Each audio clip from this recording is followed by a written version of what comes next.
Go-karting. One of the many pathways to motor racing. For many, it is the very first step on the racing ladder.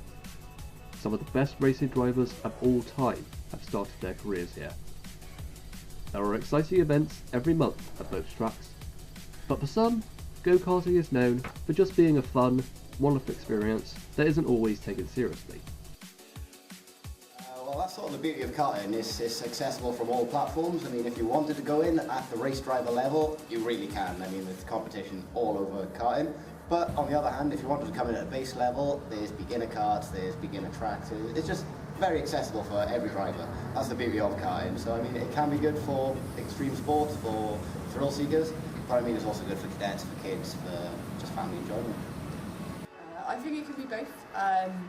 It starts off as just being a fun activity, but if you get into it, then you can end up doing it as a sport. So I would actually say both. But what is it that separates the men from the boys in karting? We'll find out by answering the question, is karting a social activity or a sport?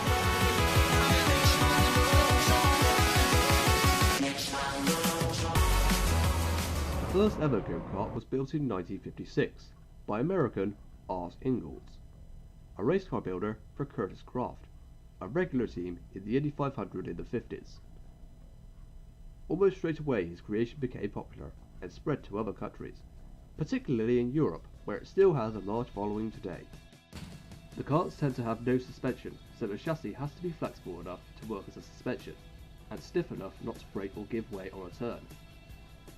Braking is achieved by a disc brake mounted on the rear axle. Front disc brakes are used in both shifter kart classes, and are increasingly popular in other classes. However, certain classes do not allow them. The first ever engine used for a go-kart was a chainsaw two-stroke engine, which was produced by McCulloch Motors Corporation. Nowadays, amusement park go-karts can be powered by four-stroke engines, which develop about 5 to 20 horsepower, while racing karts use either a four-stroke engine or a two-stroke, which can give up to 30 horsepower. The karts are usually raced on scaled-down circuits. At tracks like Team Sport, they generally reach speeds of up to 40 miles an hour, whereas in the top tier of superkarts, they can exceed 100 miles an hour.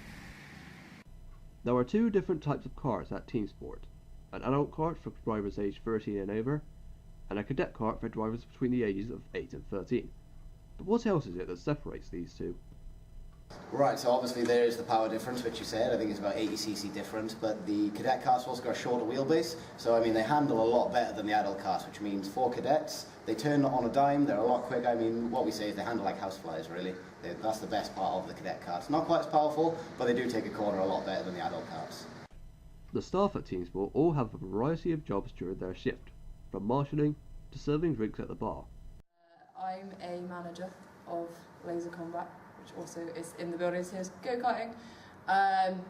Main responsibilities is managing their staff. Right, so I'm an event host here at Team Sport. Basically, most of my responsibilities are making sure that the customers enjoy themselves, guiding them throughout the company so that they know what they're doing from when they come into the business and they're enjoying themselves till when they leave. They also test out the karts and track before opening time. So, you arrive at your local track for the very first time, you sign in, you're given your overalls, and soon there is a briefing video to watch. Pay particular attention to this, as these rules apply to all drivers. Dangerous driving or ignoring the rules can lead to the dreaded black flag, and believe me, no one wants to see that. At Team Sports, there are dozens of sessions during the day that can warm a driver up and make them comfortable in the kart. This is the ideal way to start your karting career. The tracks at Team Sport are designed to push the drivers to the limit, with fast, sweeping corners combined with tight hairpins similar to real-life tracks. The trick is to start off slowly before you know the ideal way to take these corners.